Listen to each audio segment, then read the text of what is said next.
L'autorizzazione a costruire a paludi nel 1997, la prima pietra nel 1999 e già nel 2000, quando era ancora al grezzo, la vendita delle aree commerciali destinate a negozi, pubblici esercizi, multisala cinematografica e un ipermercato. Tutto nei 7.300 metri quadrati già individuati nelle planimetrie pubblicate online, pur se quel centro non poteva essere commerciale per l'esaurimento degli spazi previsti dalla legge regionale. E da quasi 20 anni ci si interroga che senso abbia quell'immobile fantasma sulla 51 di Alemagna, fagocitato dall'incuria del tempo. Eccolo alle nostre spalle il centro nelle Alpi, completamente, totalmente in stato di abbandono.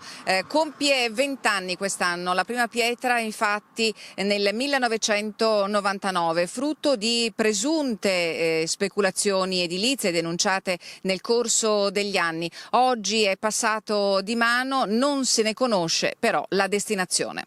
Una vicenda senza fine, quella del centro di Paludi, legata a passaggi urbanistici ma anche a interventi di consolidamento dell'immobile che già a metà degli anni 2000 dà i primi segnali di cedimento. Scricchiola anche la vecchia proprietà che vende l'immobile alla TM2 di Reggio Emilia. Cambiano i suonatori ma la musica resta sempre la stessa. Dagli atti dell'istruttore della sezione commercio della regione, a cui la TM2 inoltre ha richiesta di autorizzazione, l'indicazione dell'assunzione di 230 lavoratori imprime un'accelerata. L'accordo fra comune, regione e TM2 prevede che quest'ultima versi e di fatto verserà all'amministrazione pontalpina 300.000 euro per la ristrutturazione del teatro di Paiane e 600.000 euro per la realizzazione del parco Casa Rossa. 2 anni fa cambia l'assetto della proprietà. Oggi è il gruppo Intesa San Paolo ad avere in mano il boccino, che stavolta è indirizzato verso l'area logistica a supporto delle aziende del Bellunese. La primavera scorsa sono stati annunciati i lavori di adeguamento della struttura, ma a tutt'oggi non sono mai partiti.